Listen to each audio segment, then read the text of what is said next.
तलवारें पर्वतों का सीना चीरने को व्याकुल हो, जिनकी संकल्प शक्ति इतनी दृढ़ हो कि मृत्यु से टक्कर ले लें। कायर नहीं चाहिए मुझे। जाओ। महाराज, आप जिसे भी ये विशेष पद देंगे, भविष्य में यदि वही हमारे शीश पर बैठ गया तो क्या करेंगे आप? पहले ऐसा कोई योद्धा सामने तो आए अस्ति, जो उस विष्णु के अवतार का संहार कर सके।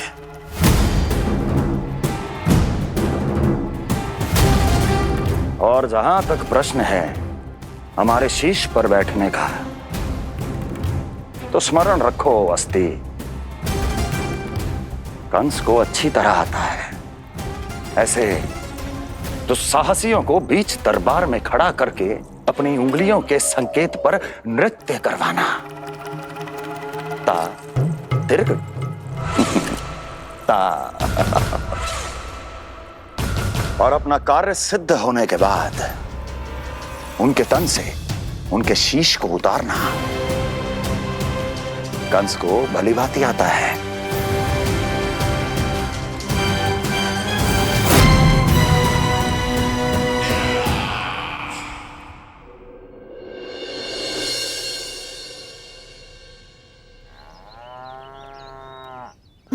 पूरे 100 दिन का होगा हुआ तो लल्ला, कम से कम 100 व्यक्ति तो आने चाहिए थे ना तेरे और तेरे दाऊ के नामकरण में। हाँ, अब तुम मुस्कुरा क्या रहो है? तू ही बता, जे भवन देख के लग रहा है कि यहाँ कोई उत्सव है?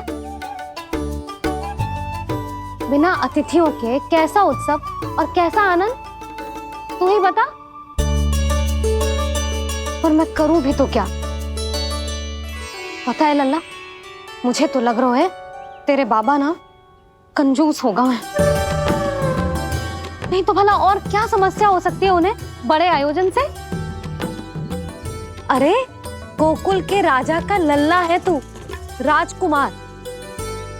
यदि तेरा आयोजन बड़ा ना होगो तो भला किसका होगो?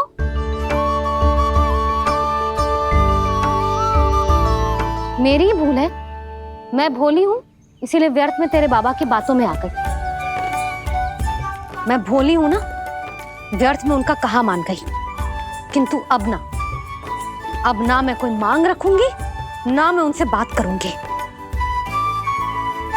और कहे देती हूँ लल्ला, सावधान जो इस बार तू बीच में आया तो। हाँ नहीं तो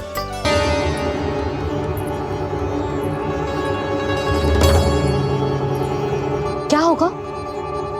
हाँ, सब ठीक तो है ना? आप इतनी चिंता में क्यों हो जी? कुछ बुरी सूचना तो ना मिली? अब जे मत ही कहना कि जे भी मुझसे छुपाना पड़ेगा। जो भी है मुझे बताओ। पंडित सदानंद जी महाराज वो नामकरण के लिए ना आ सके। उनकी बिटिया के पांव भारी, उसे लिवाने वो समधियाने गए। ये तो शुभ समाचार है।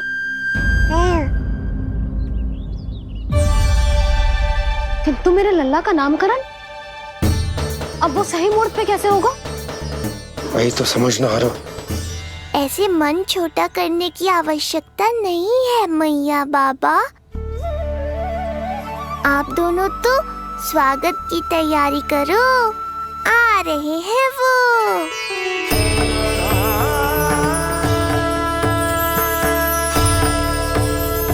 लो, आ गए वो जिनकी मुझे प्रतीक्षा थी। आप दोनों व्यर्थ ही चिंता कर रहे थे।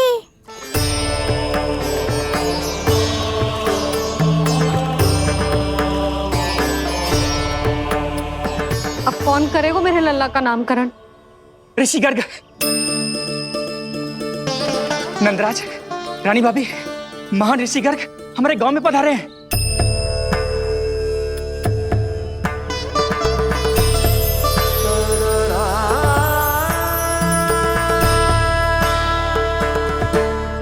ऋषि गर्ग गोकुल में?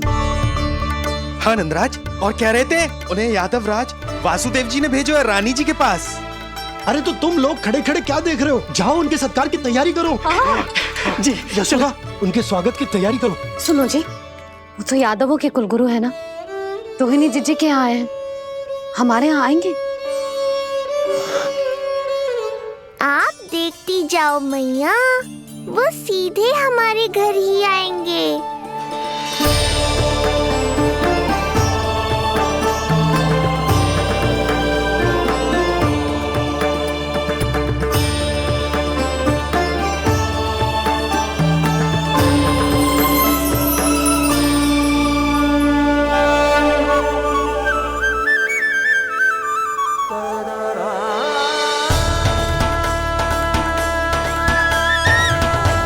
ये क्या हो रहा है मुझे?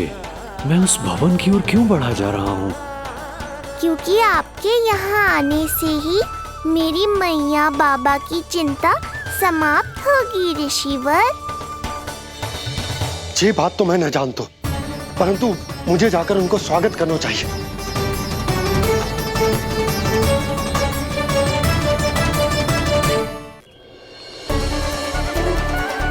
गुरुदेव, कल्याण हो। भगवान श्री नारायण के महान भक्त आज हमारे गांव में पधारे। हमारा जीवन सफल है गयो आज। वो भवन आपका है नंदराज? आपके शुभ चरण पड़ेंगे तो हमारा जय भवन पवित्र हो जाएगा। इतने बड़ी ऋषि अगर हमारे घर पधारेंगे तो हमारे तो भाग्य ही संवर जाएंगे। मैया आपके दर्शन को तरस रही है ऋषिवर, संकोच मत कीजिए, अब आप ही जाइए। पधारिए गुरुजी। न जाने क्यों मेरे पांव अपने आप ही आपकी भवन की तरफ जाने को व्याकुल है नंदराज। पधारिए गुरुदेव, आइए।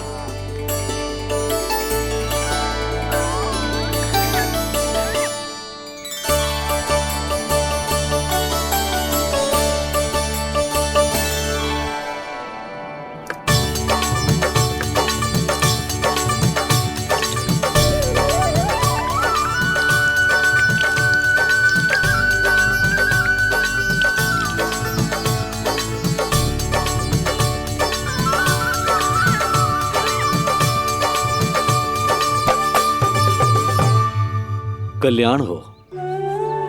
पधारिए।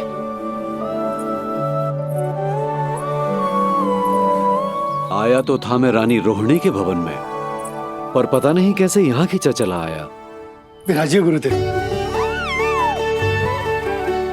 महाराज, आप इसे भी रोहिणी जीजी का ही घर समझिए, मैं अब भी बुला कर लाती हूँ।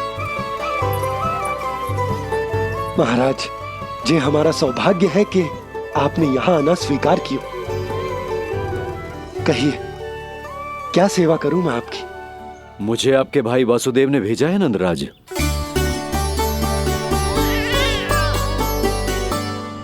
प्रणाम गुरुदेव। स्वामी जी ने आपसे इतनी दूर आने का आग्रह किया है, अवश्य ही कोई बड़ा कारण होगा। कारण तो है, आपके पुत्र का नामकरण करने आया हूं मैं यहाँ।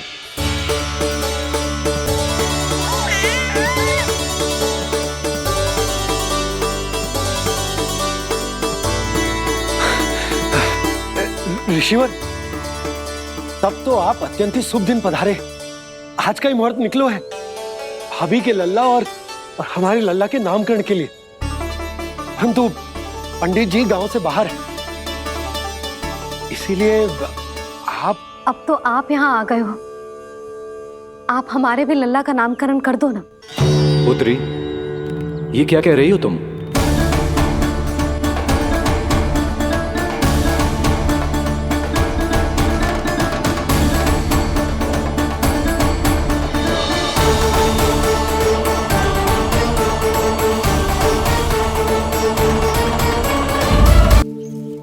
आप हमारे भी लल्ला का नामकरण कर दो ना। पुत्री, ये क्या कह रही हो तुम? विनती कर रही हूँ, और मेरी जे आग्रह अस्वीकार मत ही करो। आप दोनों भाइयों का नामकरण एक साथ हो जाएगा।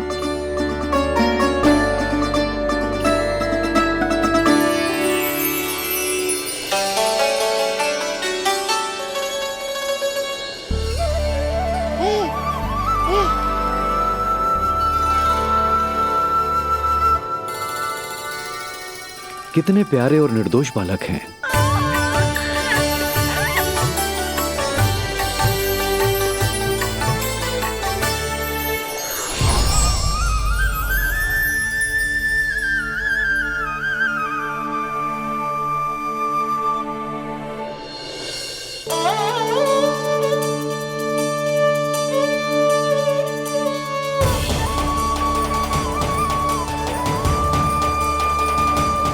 इन दोनों को देखकर गुरुदेव की आंखों में आंसू क्यों आ गए?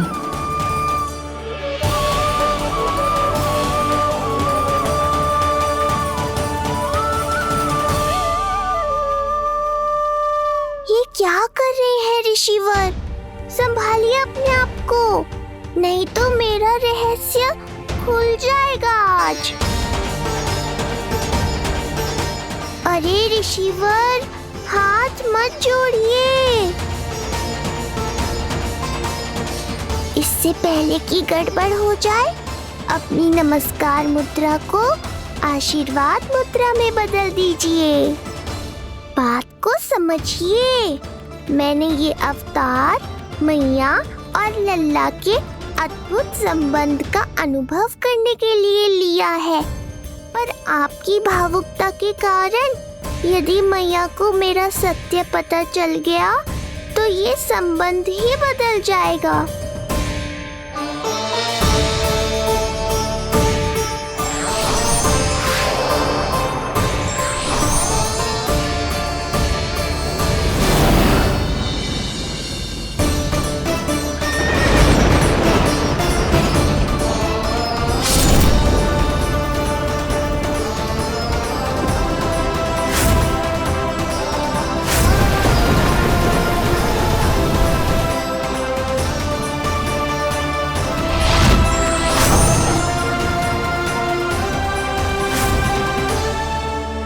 अब आप सब कुछ जान चुके हैं ऋषिवर, इसलिए अब मेरे सामने हाथ जोड़कर मेरे सत्य को उजागर मत कीजिए। अपने शिष्य वसुदेव के पुत्र के रूप में मुझे आशीर्वाद दीजिए।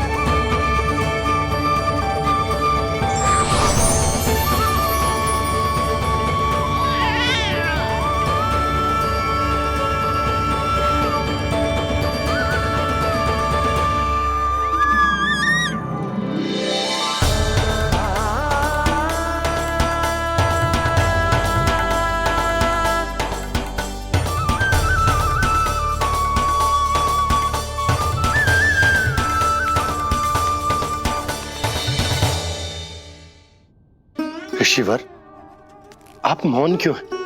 और आपकी आंखों में आंसू? सब कुछ ठीक है ना? अब तो आप हमारे लल्ला का नामकरण करोगे ना?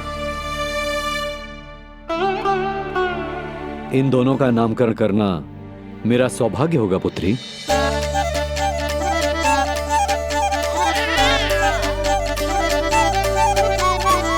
परंतु ये गोपनीय रूप से करना होगा।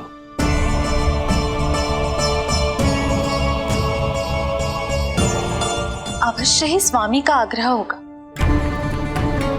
ताकि कंस की बुरी दृष्टि हमारे पुत्र पर ना पड़े। ये तो बहुत महान ऋषि हैं, इन्हें कंस के अत्याचारों के बारे में अवश्य पता होगा। अपनी संतान का नामकरण संस्कार करना एक मां के लिए उत्सव से कम नहीं होता है, पर यह छुपकर करना होगा। आप दोनों को स्वीकार तो है ना? जैसी आपकी आज्ञा गुरुदेव। स्वीकार है गुरुदेव। तो फिर कहाँ करना है हमें नामकरण का प्रबंध? गुरुदेव, मंदिर सही रहेगा? उससे पवित्र स्थान तो हो ही नहीं सकता है। ऋषिवर, आप तनिक विश्राम कीजिए, हम लोग प्रबंध करते हैं। मैं कुछ समय इन बालकों के साथ व्यतीत करना चाहूंगा। ये तो इनका सौभाग्य होगा। हमें आज्ञा दीजिए।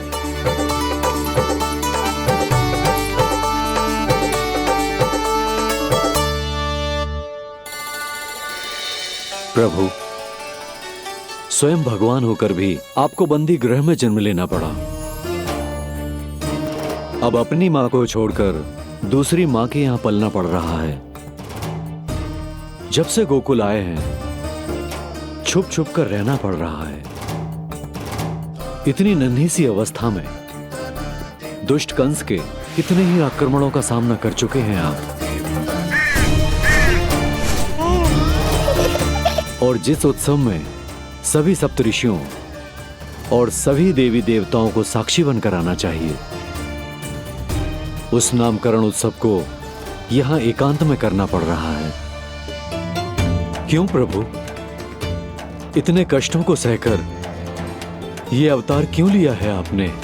दुष्टों का नाश करने के लिए, धर्म की स्थापना करने के लिए और सबसे अधिक मैया की ममता का अनुभव करने के लिए। पर इसके लिए इतने कष्ट? मानव जीवन लिया है तो कष्ट तो उठाने ही पड़ेंगे ऋषिवर।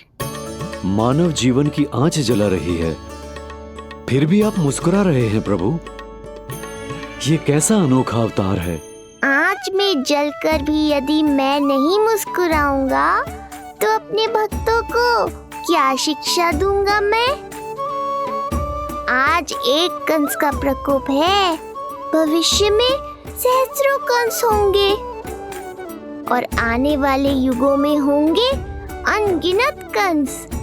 उस समय मेरे भक्तों को पता होना चाहिए कि अपने कष्टों को कैसे सहना है और धर्म के पथ पर अडिग कैसे रहना है।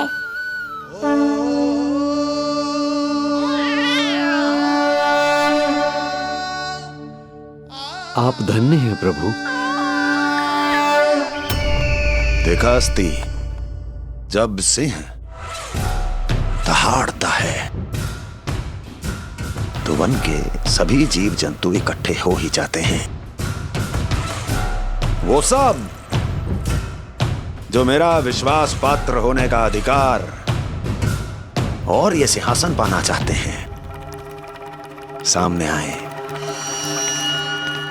बुद्धि के बिना बल अपंग होता है महाराज, और मेरे पास बुद्धि और बल दोनों हैं। आप केवल आदेश दीजिए किसका संहार करना है।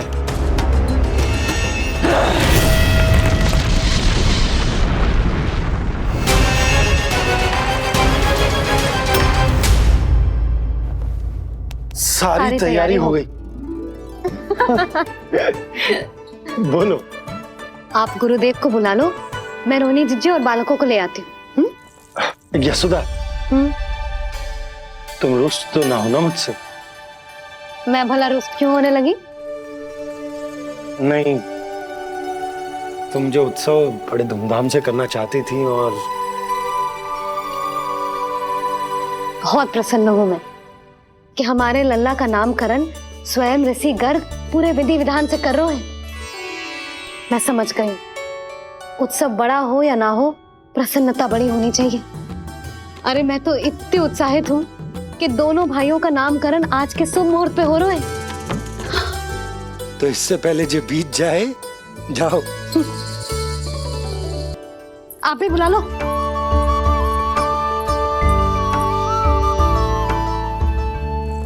यहाँ सब के सब एक से बढ़कर एक है, तो फिर अपने कार्य के लिए किसका चुनाव सबसे पहले करूं? मेरा सामर्थ्य तो आपने अभी तक देखा ही नहीं महाराज। चुटकी बजाकर शत्रुओं का विनाश कर सकता हूं मैं।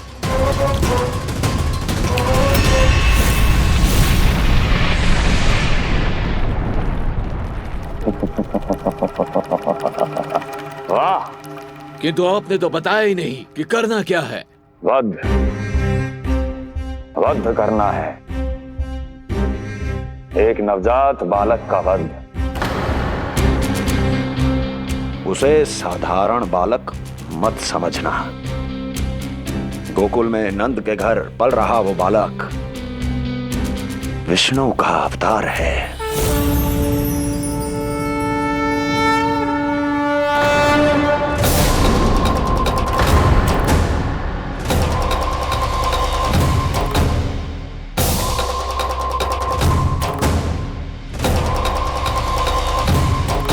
क्या हुआ? इतना सन्नाटा क्यों छा गया? क्षमा कीजिए महाराज, पर मैं नन्हे बालकों के साथ हिंसा नहीं करता। कृष्ण अवतार बड़ा छलिया है महाराज, मैं उसका मुख भी नहीं देखना चाहता।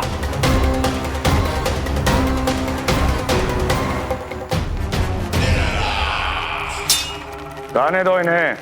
वैसे भी इस सिंहासन के लिए मुझे कायरों की कोई आवश्यकता नहीं। जाने दो।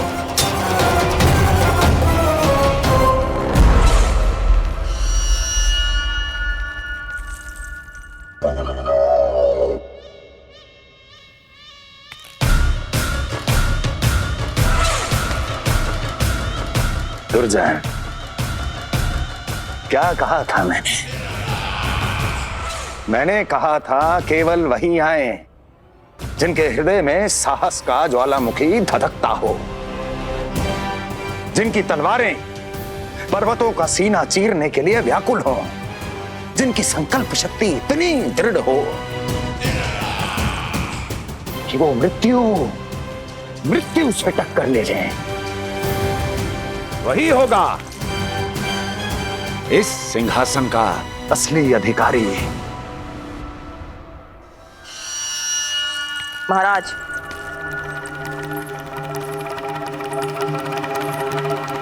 ना तो आपके दिए इस सम्मान का कोई मूल्य रह गया है और ना ही आपके भय का। अभी अभी आपने ही कहा था ना कि जब वन में कोई सिंह दहाड़ता है तो उस वन के सभी जीव जंतु एक जगह एकत्रित हो जाते हैं, परंतु उसी वन में जब कोई बब्बर सिंह दहाड़ता है तो वही जीव जंतु भय के मारे इधर उधर भागने लगते हैं। निश्चित ही वो बालक इन सब के लिए बब्बर सिंह बन चुका है। उसका भय हमारे साम्राज्य की नींव हिला रहा है महाराज।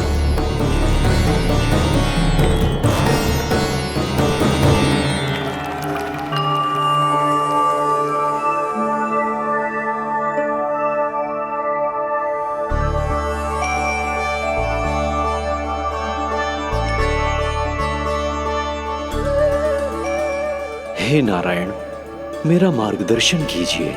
हे मां सरस्वती, मुझे आशीर्वाद दीजिए ताकि मैं दोनों बालकों के लिए सर्वोत्तम नामों का चुनाव कर पाऊं।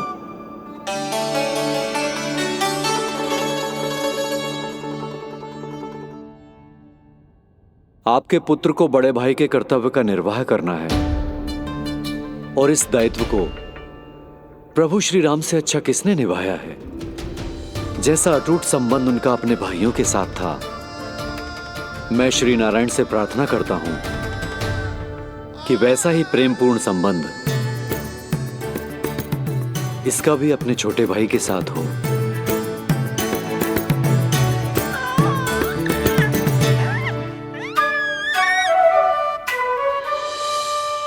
इसीलिए इसका नाम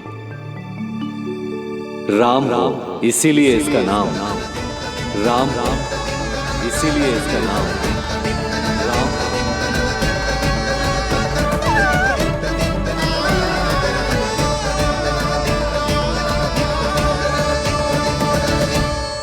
बड़े भाई में आदर्श, न्याय, संकल्प बल के साथ साथ शारीरिक बल भी होना चाहिए।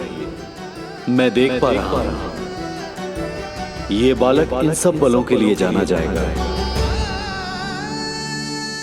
इसलिए जो नाम इसके व्यक्तित्व के लिए सबसे उचित है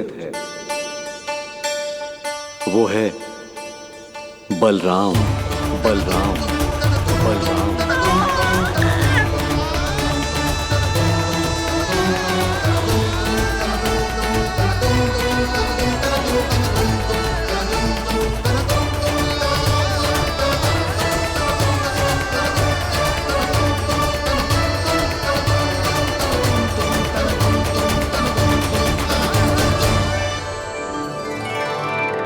बलराम,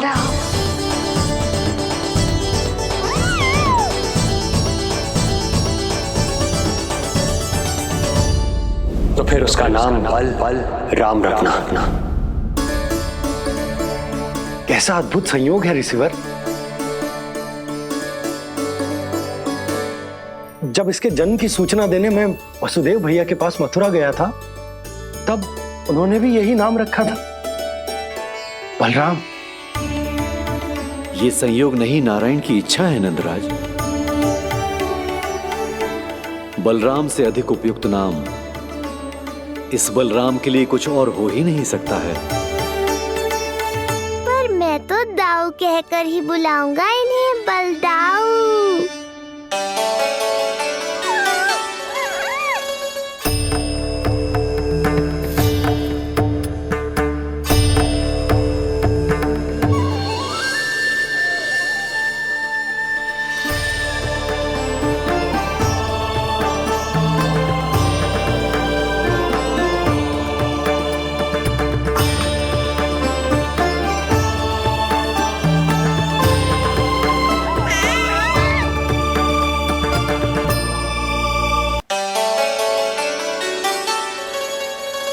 सुना पुत्र, आज से तुम्हारा नाम होगा बलराम। बलराम बलराम।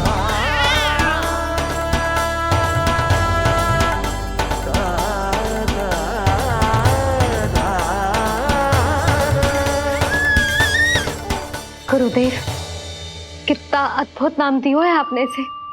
अब मेरे लल्ला को भी ऐसा ही कोई उत्तम सा नाम दे दो।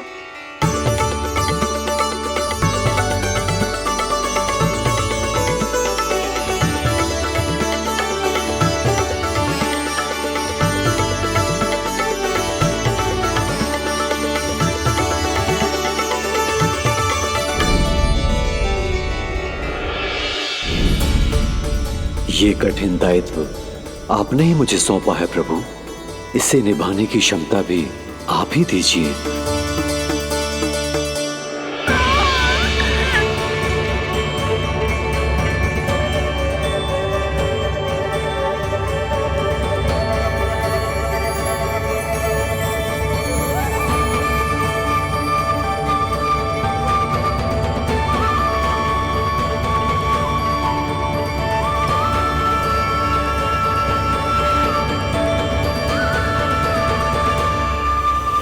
कृष्ण कृष्ण कृष्ण कृष्ण कृष्ण कृष्ण कृष्ण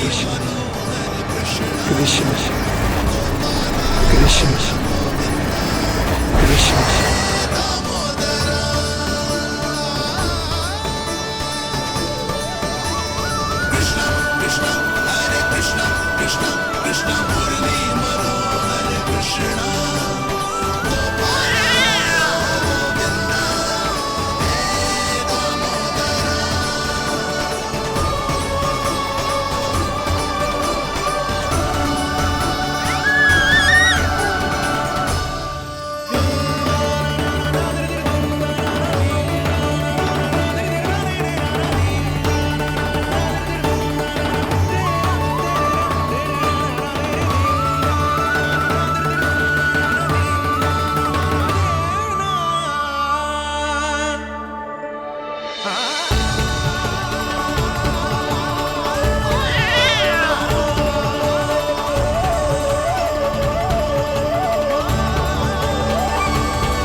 कृष्ण कोई साधारण शब्द नहीं है,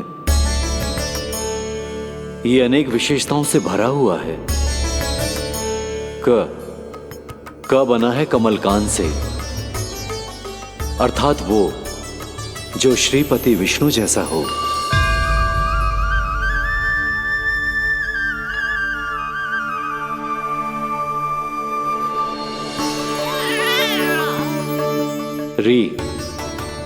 री की उत्पत्ति हुई है श्री राम से, अर्थात वो जो सबके हृदय में बस जाए। ऐश्वर्य के स्वामी विष्णु के लिए, अर्थात वो जो समृद्धि लेकर आए।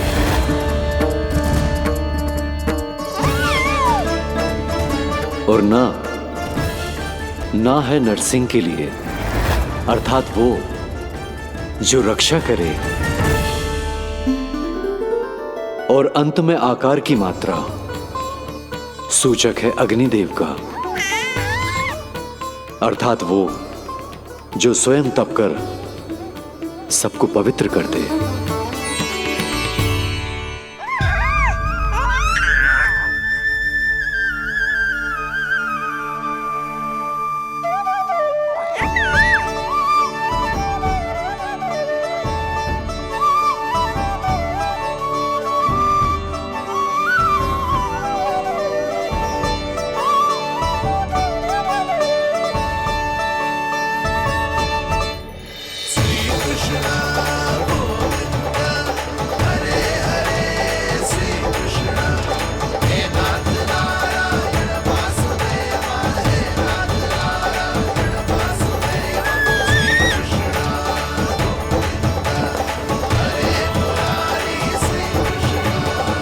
आज से तुम्हें सारा संसार जिस नाम से पहचानेगा वो नाम है कृष्ण। वो नाम है कृष्ण। वो नाम है कृष्ण। वो नाम है कृष्ण। कृष्ण कृष्ण कृष्ण कृष्ण कृष्ण कृष्ण कृष्ण कृष्ण कृष्ण कृष्ण कृष्ण कृष्ण कृष्ण।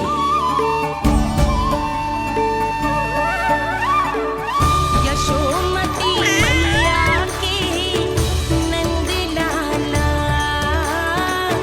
यशोमती मैया के नंद लाला। असुरी कार्य करने वालों के लिए कृष्ण नाम का अर्थ एक और भी होगा। वो घनी अंधेरी रात जिसमें इसने जन्म लिया, पर इससे जो प्रेम करते हैं उन सभी के लिए कृष्ण नाम का अर्थ होगा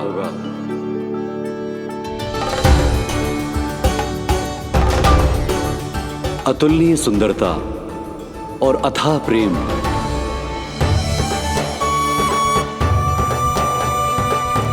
इन दोनों विशेषताओं का साक्षात स्वरूप होगा ये कृष्ण।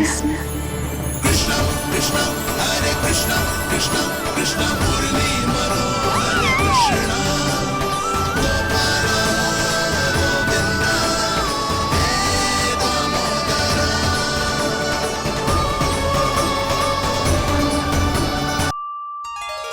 कृष्ण कृष्ण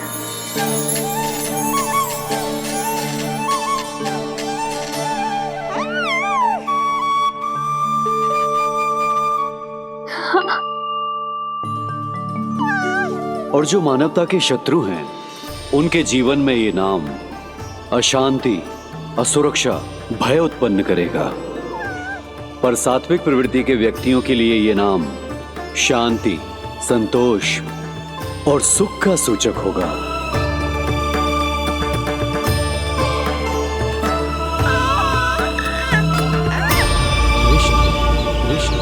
कृष्ण कृष्ण कहां से आ रही है ये ध्वनियां?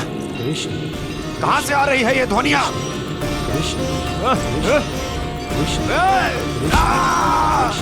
स्वामी महाराज,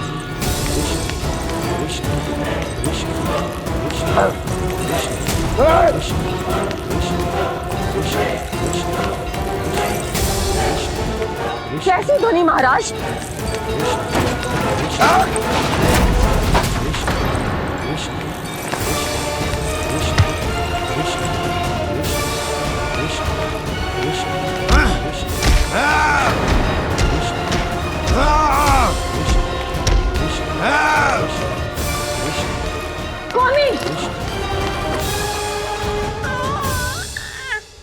कृष्ण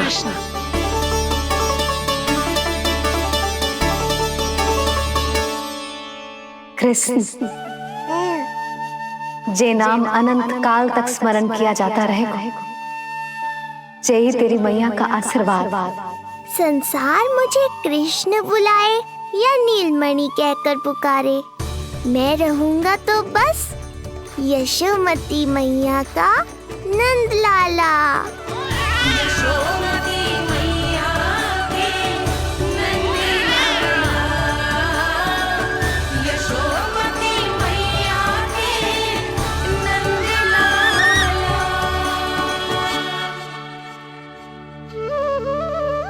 गुरुदेव, आपने मेरे लल्ला को इतना प्यारा नाम दियो है, उसके लिए आपका बहुत बहुत धन्यवाद।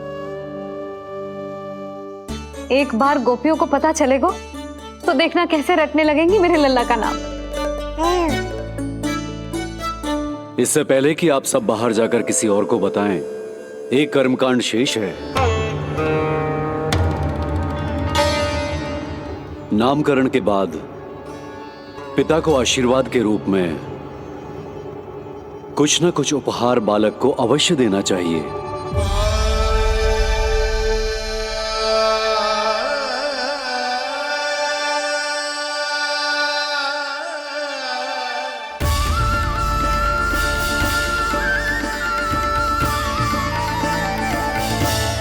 मैं क्या दूं?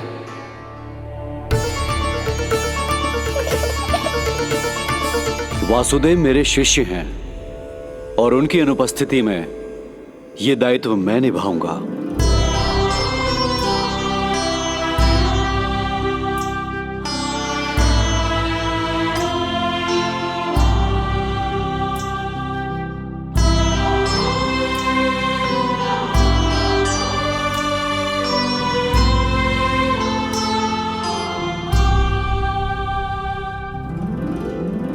इसे अपने पिता की ओर से स्वीकार करो पुत्र।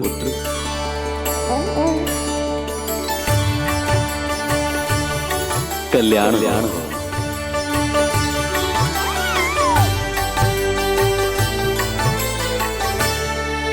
क्या दूं मैं इसे?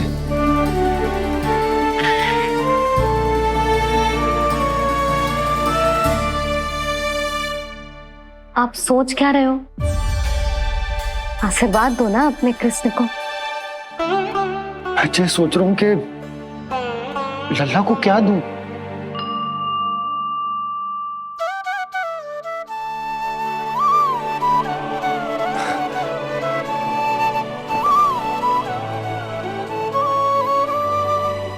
लल्ला, तू स्वयं ही बता दे तुझे क्या चाहिए।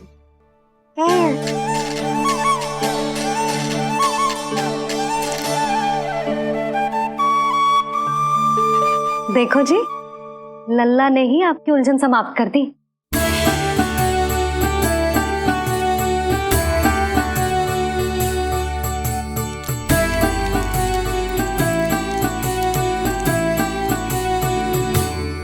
मेरा आशीर्वाद कि तेरा जे नाम कृष्ण तेरी प्रजा के लिए बहुत हितकारी हो। गुरुवर, आप भी इसे आशीर्वाद दें।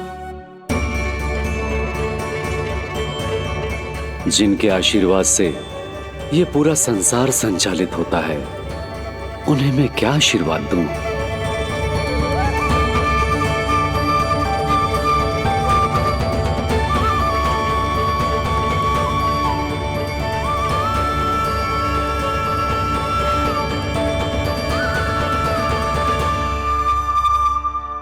आपने तो मुझे मेरा नाम दिया है ऋषिवर। ये तो मेरा सौभाग्य था प्रभु कि आपने इस कार्य के लिए मुझे चुना। पर आपका कार्य अभी समाप्त नहीं हुआ ऋषिवर। एक विनती और है मेरी। आज्ञा दीजिए प्रभु, क्या करना होगा मुझे? बाबा को मेरी वास्तविक पहचान बतानी होगी आपको, और इन्हें इस बात के लिए मनाना होगा कि ये मैया को कभी भी मेरा सत्य पता ना चलने दे। पर प्रभु, मैं ये कैसे कर पाऊंगा? आप ही कर पाएंगे ऋषिवर, क्योंकि अब आप इस कृष्ण अवतार के मुख्य उद्देश्य को जानते हैं। बंद करो, बंद करो ये ध्वनिया। कौन सी ध्वनिया स्वामी? ये ध्वनिया बंद करो, बंद करो। क्या सुनाई दे रहा है आप? ये शब्द तुम्हें कानों में गूंज रहा है। भरत समझिए। रुक जाइए। बस मुझे महाराज।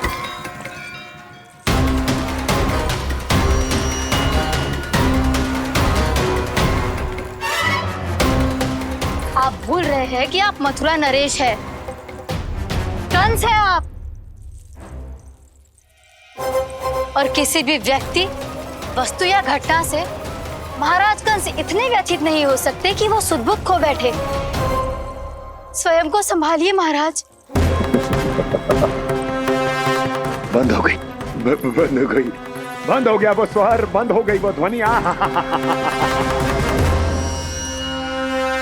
काफी।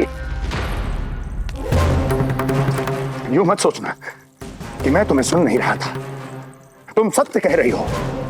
मैं कंस हूं। किसी भी व्यक्ति, वस्तु या घटना से व्यथित नहीं हो सकता। दुर्जन, जी महाराज, इस सिंहासन को पुनः स्थापित करो। यदि कोई भी योग्य इसे स्वयं सिद्ध करने नहीं आता तो मुझे पता है मुझे क्या करना है, कैसे उस दुष्ट बालक का संहार करना है। मैं भली भांति जानता हूं। ये दायित्व आपको ही निभाना होगा ऋषिवर। इससे 2 लाभ होंगे। एक तो मेरे बाबा कंस के कारण होने वाली चिंता से मुक्त हो जाएंगे और आवश्यकता पड़ने पर मेरी पहचान को मैया से सुरक्षित रखने में सहायता भी करेंगे।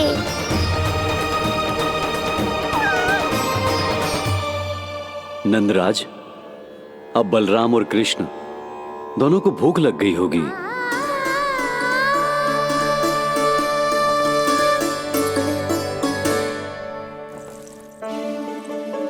प्रणाम गुरुदेव। प्रणाम गुरुदेव।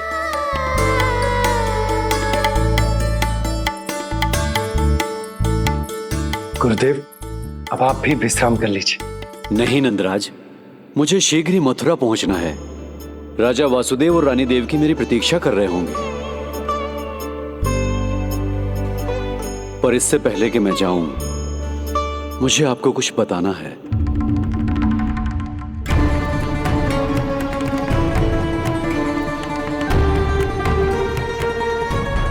गुरुदेव, आपके ललाट पर बल पड़ गए।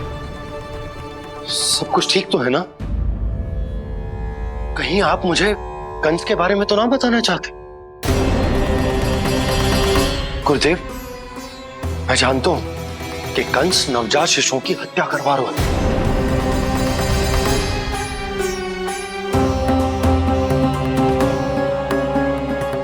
कंस नहीं, कृष्ण के बारे में कुछ कहना है मुझे।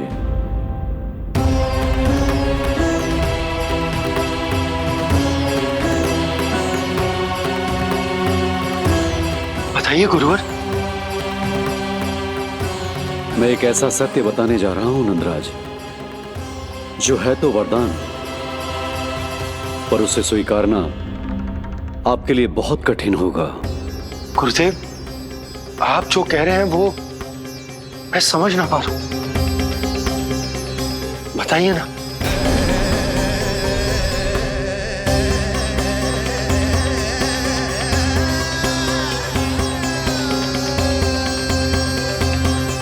बताइए ना गुरुवर।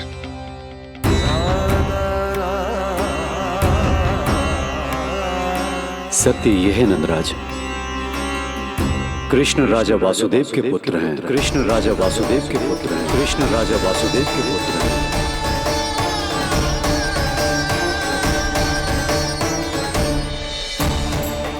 और वो कोई साधारण बालक नहीं है, स्वयं श्री हरि विष्णु के अवतार हैं। और वो कोई साधारण बालक नहीं है, स्वयं श्री हरि विष्णु के अवतार हैं।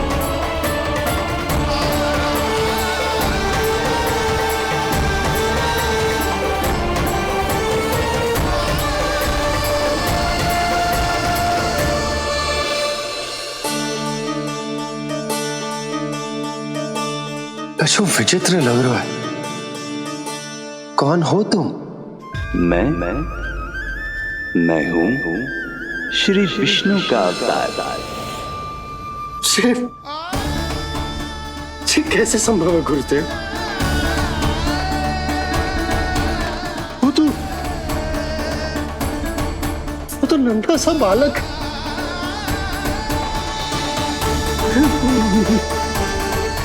वो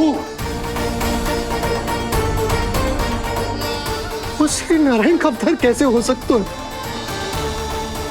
और गुरुदेव, आप ये सोच भी कैसे सकते हैं कि वो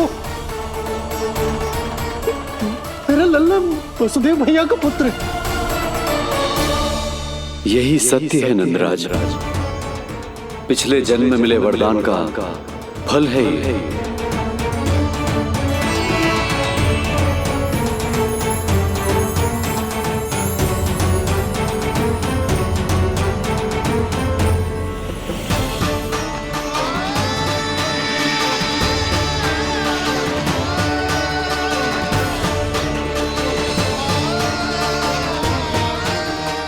मैं आपकी संतान के रूप में अवश्य आऊंगा, किंतु उसके लिए आपको मेरे अगले अवतार के बाद एक और अवतार की प्रतीक्षा करनी होगी,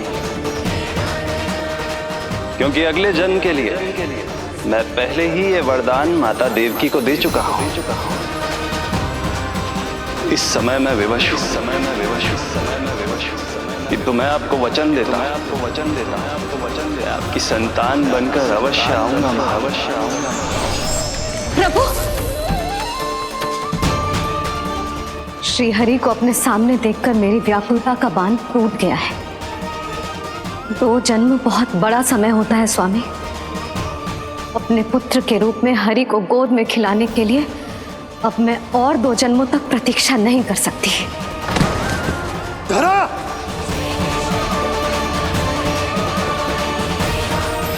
माता देवकी को मैं पहले ही वचन दे चुका हूं, इसलिए विधि के विधान के अनुसार मुझे उन्हीं का पुत्र बनकर जन्म लेना होगा। किंतु आपकी आतुरता का अनुभव करने के बाद अब मैं भी आपका स्नेह पाने से स्वयं को और वंचित नहीं रख सकता। ये जो भी हो रहा है प्रभु की ही लीला है।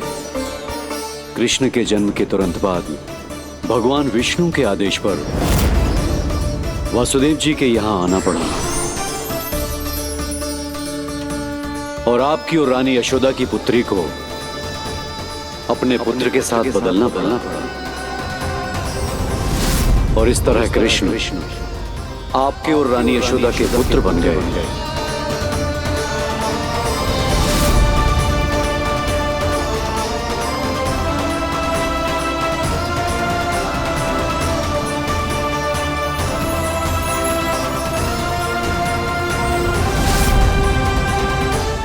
आपने सही कही थी गुरुदेव, कि सुनने में तो वरदान ही लगता, पर इसे स्वीकार करना होता ही कठिन।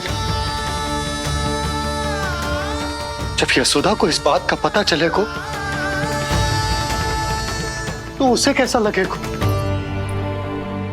अपने नाम का अर्थ अच्छे से सुनो है ना तूने? उसका हर एक अक्षर भगवान श्री नारायण से संबंधित है, जैसे उन्हीं का स्वरूप है तू। बस मैया, ये सत्य आपसे छुपा रहे, इसी कारण बाबा के लिए ये जानना आवश्यक है। फिर चाहे इसे स्वीकार करना उनके लिए कितना भी कष्टदायक क्यों ना हो। नहीं नंद, ये सत्य उन्हें आप नहीं बताएंगे। स्वयं प्रभु ने मुझसे कहा है किसी और प्राणी को इसके बारे में भनक तक नहीं लगनी चाहिए, और रानी यशोदा को तो बिल्कुल नहीं। गुरुवर, कंस के आक्रमणों की जानकारी यशोदा से पहले ही छुपा कर रखना कठिन था। अब इतना बड़ा सत्य मैं यशोदा से कैसे छुपाऊंगा? आपको छुपाना ही होगा नंदराज, यही प्रभु की इच्छा है।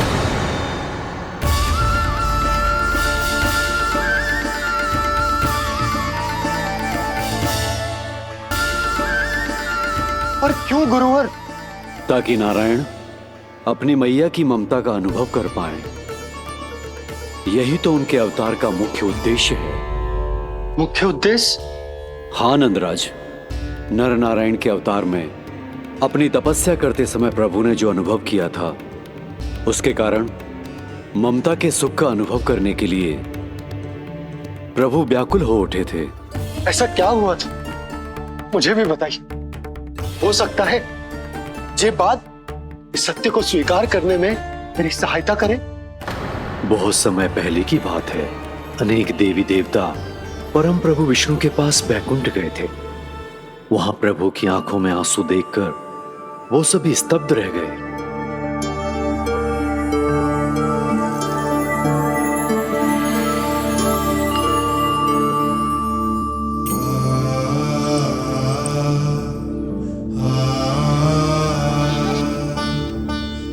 प्रभु,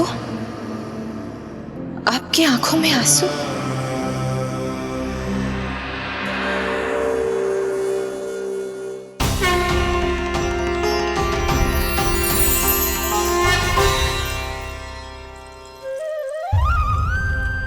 चिंता मत कीजिए, आप सब तो जानते हैं हिरण्यकश्यप को मारने के लिए मैंने नरसिंह अर्थात आधे मानव और आधे सिंह के रूप में अवतार लिया था।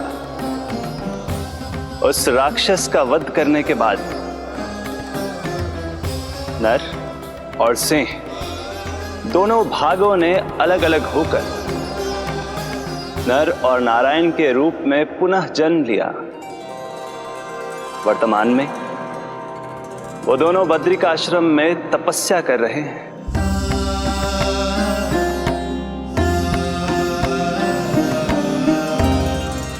आज उन दोनों ने कुछ ऐसा देखा जिसने मुझे भी भावुक कर दिया।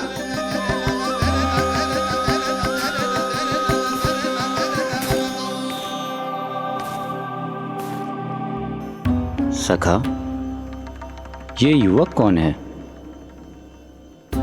निकट के एक गांव के धनी व्यापारी का पुत्र है ये।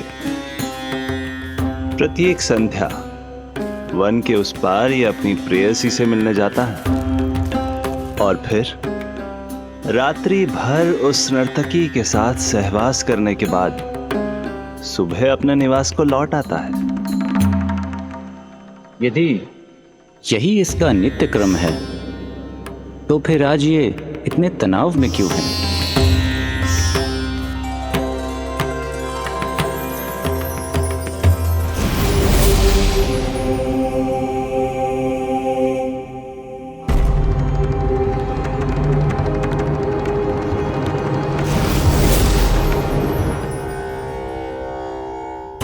कल रात्रि प्रेम क्रिया के मध्य उस नर्तकी ने इससे पूछा, ये सबसे अधिक प्रेम किससे करता है? जब इसने कहा तुमसे, तो वो बोली, तुम्हें अपने प्रेम को सिद्ध करना होगा।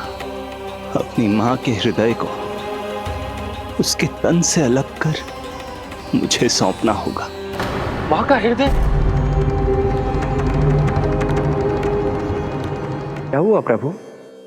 वो लाया अपनी मां का हृदय? ये जिज्ञासा यक्ष प्रश्न बनकर पूरे दिन नर और नारायण के मस्तिष्क में कौंधती रही। उन्होंने संध्या होने तक वहीं नदी किनारे प्रतीक्षा करने का निर्णय लिया ताकि वो ये जान सके कि क्या वो युवक अपनी क्रूर प्रेयसी को छोड़ेगा या वासना में अंधा होकर अपनी ही माता की हत्या करने का जघन्य अपराध करेगा। अब उसके वन पार करने का समय बीत चुका है। युवक ने विवेक का परिचय दिया है सखा। हे प्रभु, आपका कोटि कोटि धन्यवाद।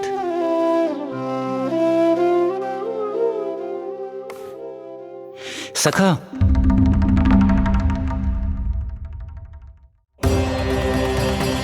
सखा मुझे बताओ, जो अकल्पनीय था कहीं वो घट तो नहीं गया?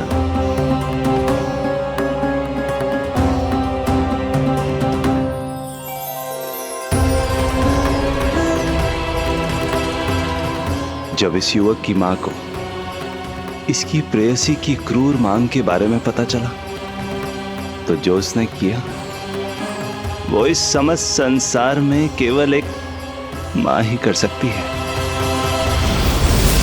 बस इतनी सी बात?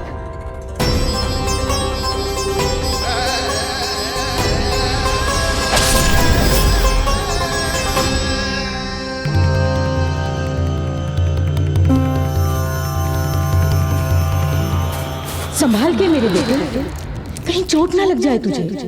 संभाल के मेरे बेटे, कहीं चोट ना लग जाए तुझे। संभाल के मेरे बेटे, कहीं चोट ना लग जाए तुझे। ये तो उसकी मां की पुकार है। मां, मैंने क्या कर दिया मां?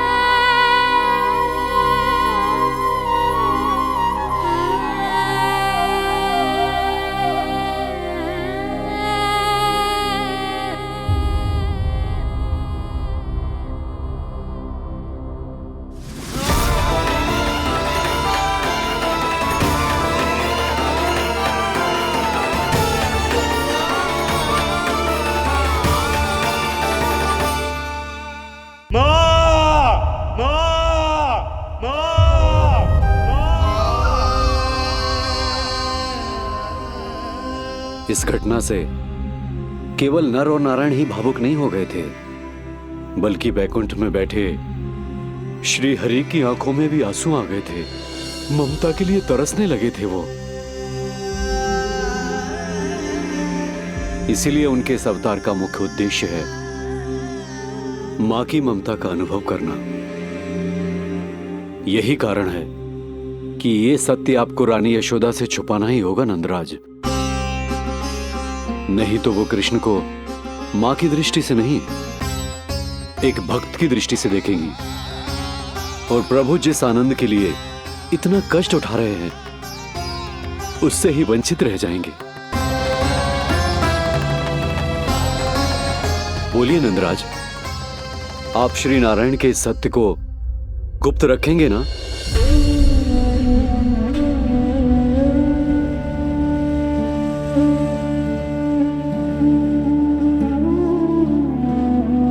प्रभु ने मुझे कैसी दुविधा में डाल दिया है गुरु।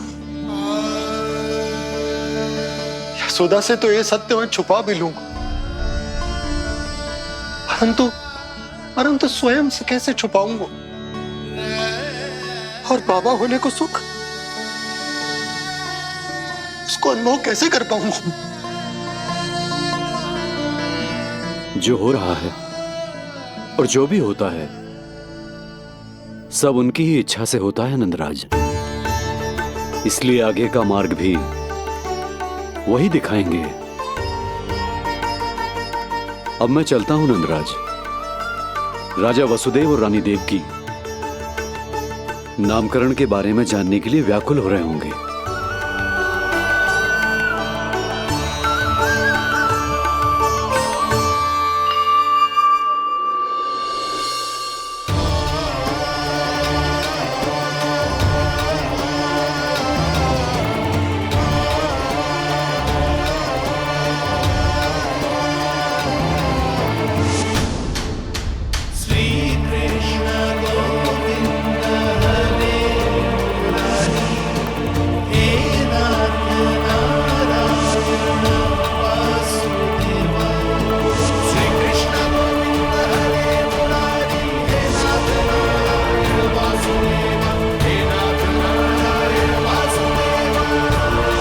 सत्य यह है नंदराज, कृष्ण राजा वासुदेव के पुत्र हैं।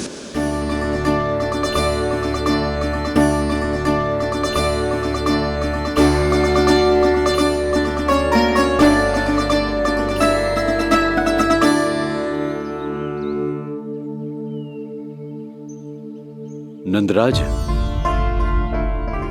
अपने आप को संभालिए। और शांत चित्त से घर लौटिए। और हाँ, स्मरण रखिए कि प्रभु ने आपको बहुत ही बड़ा उत्तरदायित्व सौंपा है, आपको उसे निभाना ही होगा।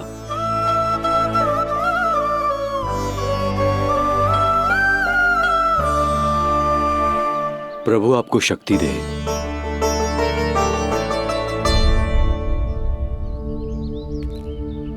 आप बहुत सौभाग्यशाली हैं नंदराज।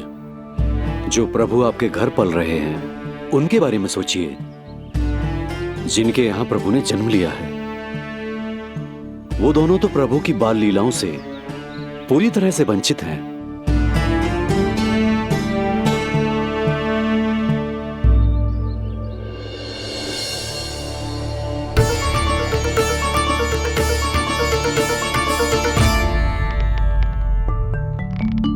कहाँ रह गए तेरे बाबा लल्ला? जो आए क्यों ना अब तक?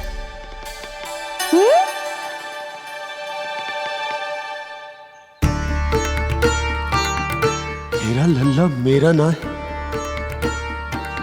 वो तो मेरे आराध्य नारायण का अवतार, और ये बात मुझे यशोदा से छुपानी।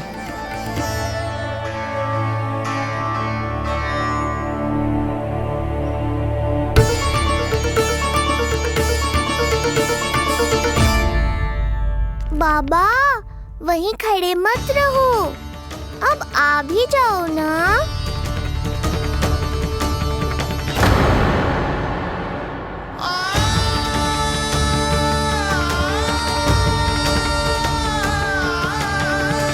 एक पग भी आगे बढ़ाने का साहस ना हो रो मेरा।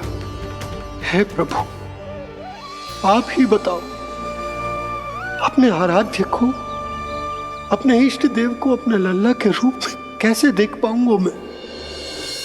मैं जानता हूँ बाबा, ये बहुत कठिन है, पर भीतर तो आओ।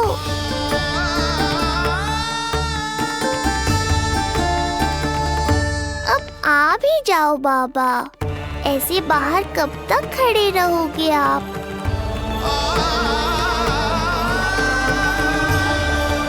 बस बाबा, बस आ जाओ भीतर, आ जाओ, आओ ना, आओ ना।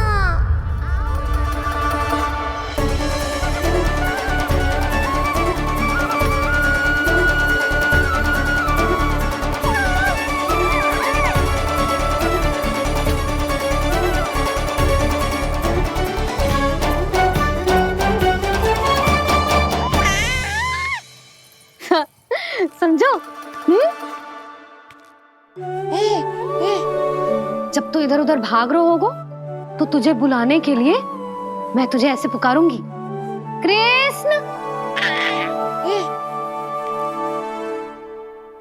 और जब तू शैतानी करेगो ना लल्ला, मैया को तंग करेगो, तो मैं तुझे क्रोध में ऐसे बुलाऊंगी, कृष्ण। हाँ। इसे सत्य पतो ना है, इसीलिए कितनी अच्छी तरह से मैया होने का कर्तव्य निभा रही है। पर मैं अब बाबा होने का कर्तव्य कैसे निभा पाऊंगा?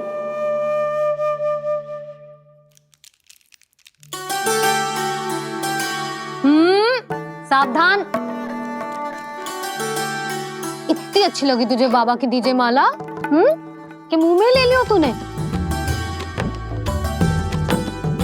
मुंह में लेने की वस्तु ना है लल्ला। जैसे यशोदा आपको एक मैया की तरह सीख दे रही है, मैं आपको बाबा की तरह शिक्षा कैसे दे पाऊंगा प्रभु?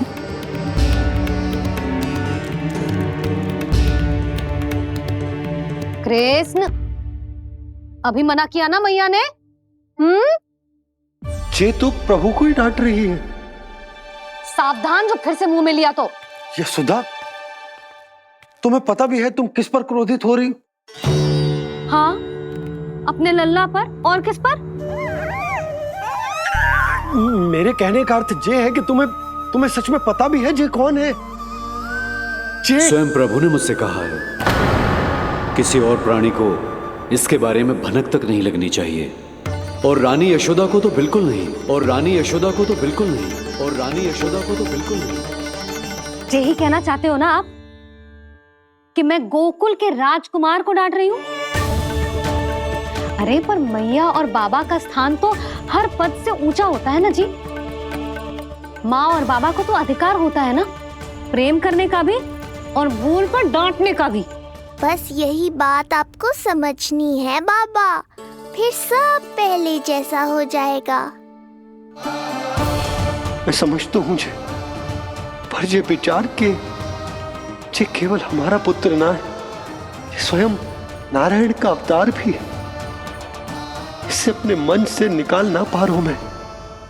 ओहो, आपको समझाना तो मैया को संभालने से भी अधिक कठिन है बाबा।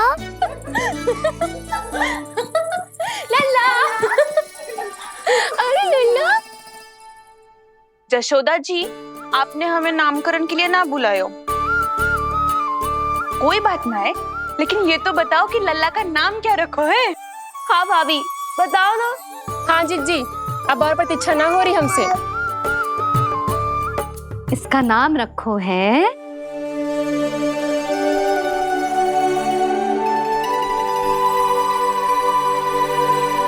कृष्ण। कृष्ण? कृष्ण बहुत प्यारा नाम है, लेकिन थोड़ा कठिन है। मैं तो इसे किशन बुलाऊंगी। सही कहो, मैं भी इसे प्रेम से किशन ही कहूंगी। क्यों किशन? मेरे लिए तो जे किसना है।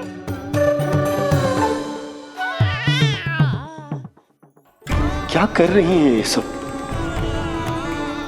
बाबा, इन सब के लिए मैं केवल कृष्ण हूँ, भगवान नहीं। बस अब आप भी शीघ्र ही समझ जाओ ना ये। अरे तुम सब। हाँ, बुरा मुझे भी लग रहा है, जो सारी की सारी पहले ही दिन मेरे लल्ला का नाम बिगाड़ रही हैं। किंतु इसमें भी इन सब का प्रेम ही छुपा है, और हम सब तो प्रेम से भगवान को भी प्यारा सा नाम दे देते हैं, है ना? हाँ। सत्य तो ये है कि कृष्ण नाम बहुत अच्छा है, किंतु मैं भी अपने लल्ला को प्रेम का नाम देना चाहती हूँ।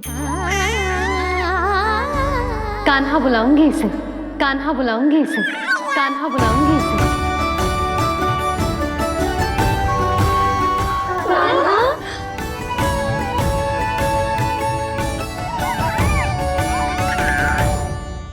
कान्हा, अनोखी ध्वनि, सहज सा मीठा, मैं भी इसे कान्हा ही पुकारूंगी।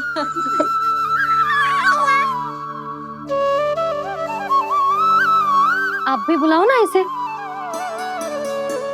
आप एक बार बुला कर तो देखो, झट से पलट कर देखेगा आपको ये हमारा नटखट कान्हा। प्रभु, ये सब आपका सत्य न जानती, पर मैं जानता हूं। अब इस मुख से आपका नाम केवल भक्ति भाव से ही निकल सकता है, वात्सल्य भाव से ना। जी की लल्ला का भी तो नामकरण हुआ था ना अपने लल्ला के साथ। हाँ भाभी, क्या नाम रखा गया है इसका? हाँ, बताओ ना। हाँ भाभी, बोलो ना, बताओ ना जीजी। ना, देखो, एक मैया से उसके लल्ला का नया नाम बताने का आनंद मैं ना छीन सकती। यदि तुम सबको कान्हा के दाऊ का नाम जानना है तो चलो सबके सब रोहिणी जीजी के पास। हाँ, सही कहो। मैं अभी आई। हाँ,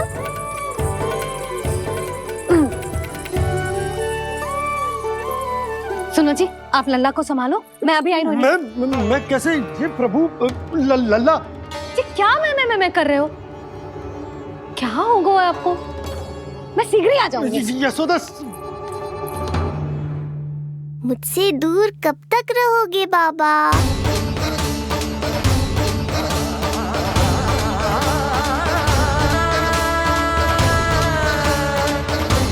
एक बार मेरी ओर देखो तो सही।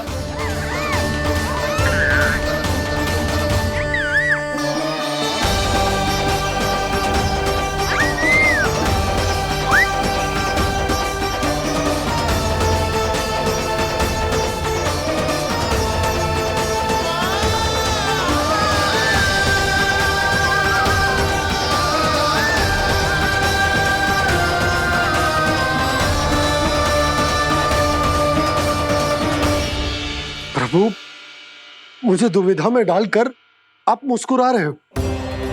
ये कैसी परीक्षा है?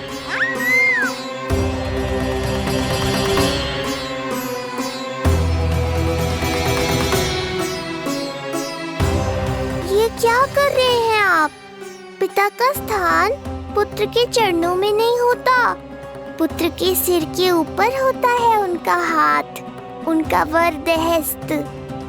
प्रभु, आप चाहते हो कि मैं आपका सत्य यशोदा को न बताऊं। यशोदा चाहती है कि मैं आपको लल्ला की तरह अपने गोद में उठाकर आपसे बातें करूं। मेरी आंखें चाहती हैं कि मैं आपको अपने इष्ट देव, अपने आराध्य के स्वरूप में देखूं। और मेरा हृदय चाहता है कि मैं आपको अपने पुत्र के स्वरूप में देखूं। अब आप ही बताओ प्रभु, अब मैं इस परिस्थिति में क्या करूं? मुझे कुछ समझ में ना आ रहा। आप ही का आसरा है प्रभु, आप ही को सहायता करनी होगी।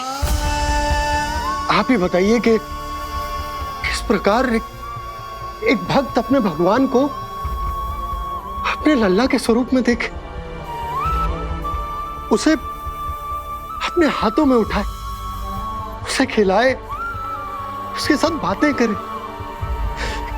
कैसे वो उसका लालन पालन करे अपने पुत्र के स्वरूप में। प्रभु, मुझे कुछ समझ में ना आ रहा। सहायता करो प्रभु। चिंता मत कीजिए बाबा, आपके सभी प्रश्नों का उत्तर शीघ्र ही मिलेगा आपको।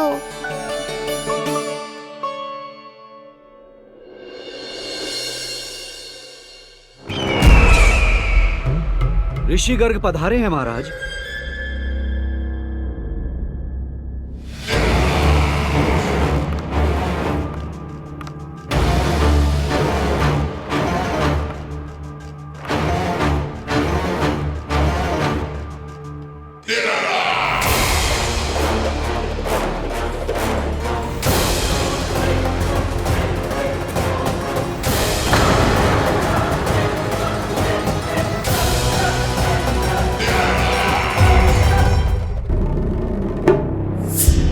तो महान मथुराधीश कंस के दरबार में ऐसे सम्मान होता है ऋषि मुनियों का?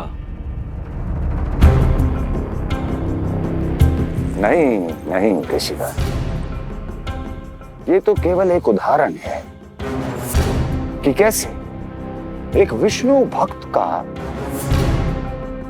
सम्मान नहीं किया जाना चाहिए। तब तो अच्छा ही है। मैं यहां तुमसे सम्मान की अभिलाषा लेकर नहीं आया हूं। मैं यहां देवकी और वसुदेव से भेंट की इच्छा लेकर आया हूं। क्यों? मेरे विरुद्ध कोई षड्यंत्र रचना चाहते हो? जो सदैव दूसरों के विरुद्ध षड्यंत्र करता है, उसका संपूर्ण जीवन इसी भ्रम में बीतता है कि सारा संसार उसके लिए षड्यंत्र कर रहा है। परंतु अन्य व्यक्तियों के पास इससे भी अत्यधिक महत्वपूर्ण कार्य होते हैं करने के लिए। यह महत्वपूर्ण कार्य करने की आपकी यह इच्छा इस दरबार में पूर्ण नहीं होगी ऋषिवर।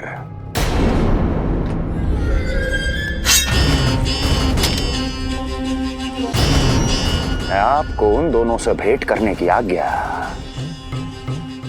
नहीं दूंगा। कैसे रोकोगे मुझे? कैसे? बड़ा ही विचित्र प्रश्न है, किंतु इसका उत्तर बड़ा ही सरल है ऋषिवर। जानते हैं मेरे दिन का आरंभ कैसे होता है? किसी ना किसी का संहार करके। और यदि एक संहार और हो जाएगा तो मुझे क्या अंतर पड़ेगा? स्वयं से एक प्रश्न पूछो कंस। स्वयं से एक प्रश्न पूछो कंस। मेरा संहार करने के लिए, जिस संकल्प शक्ति की आवश्यकता है, संकल्प शक्ति की आवश्यकता वो है तुम में। कर पाओगे मेरा संहार? जिस संकल्प शक्ति की आवश्यकता है, जिस संकल्प शक्ति की आवश्यकता है, वो है तुम में। वो कर पाओगे मेरा संहार? कर पाओगे मेरा संकल्प शक्ति की आवश्यकता है, संकल्प शक्ति की आवश्यकता। बोलो कंस, बोलो। यदि मैंने श्राप दे दिया, यदि मैंने श्राप दे दिया, कौन सा कवच तो तुम्हारा उसे सत्य होने से रोक पाएगा? उसे सत्य होने से रोक पाएगा। बोलो कंस, बोलो। यदि मैंने श्राप दे दिया, यदि मैंने श्राप, तुम्हारा कौन सा कवच तो तुम्हारा उसे सत्य होने से रोक पाएगा? उसे सत्य होने से रोक पाएगा। ऋषिवर, यदि आपके हृदय में स्वामी के विरुद्ध षड्यंत्र करने की इच्छा नहीं है, तो महाराज भी आपको किसी से भेंट करने से रोकना नहीं चाहेंगे, है ना महाराज?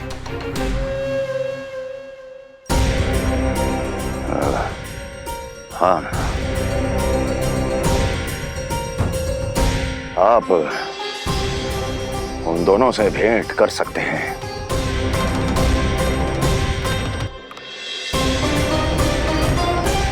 दुर्जन, इन सब पर दृष्टि रखो।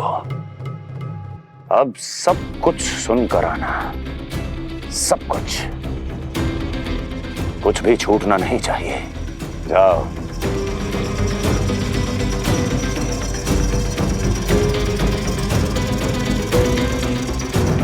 लगता है प्राप्ति राजकार्य सीख रही है मुझसे।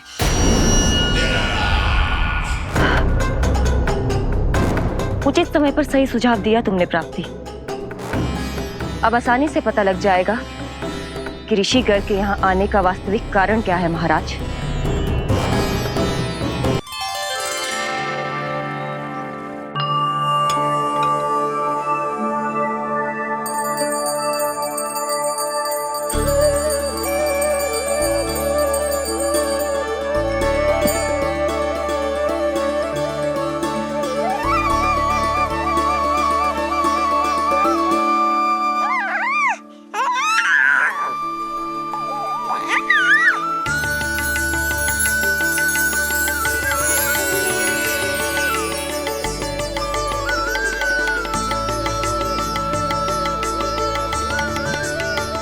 स्वयं नारायण मेरे घर में है तो ये फूल उनके चरणों में क्यों चढ़ा रहा हूं?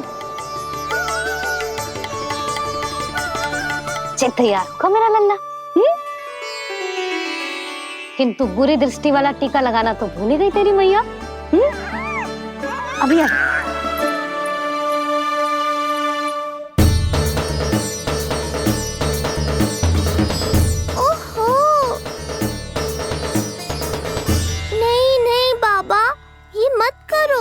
मैया आ रही है, उन्हें पता चल जाएगा।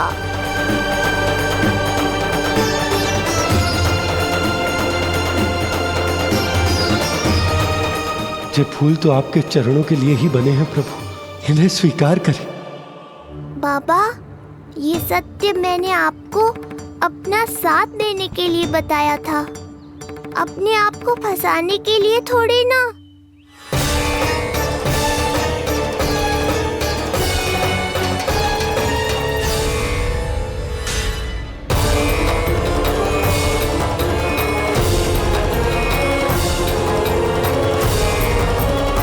नारायण नारायण।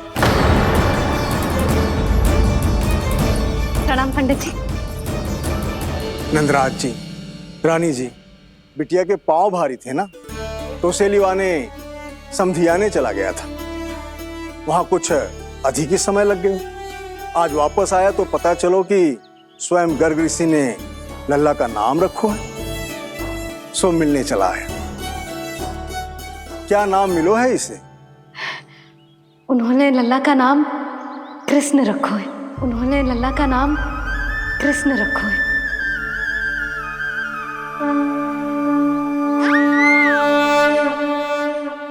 कृष्ण।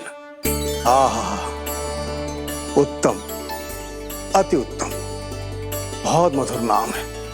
ऐसा लगता है जैसे आप स्वयं श्री नारायण का नाम ले रहे हैं।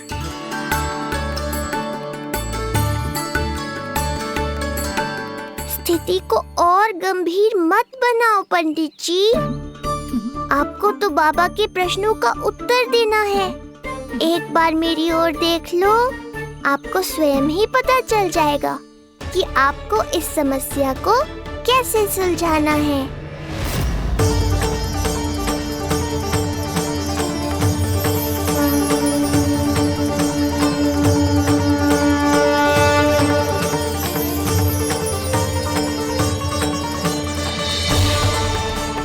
पंडित जी मेरे लल्ला को टकटकी बांध के देखे क्यों जा रहे हैं?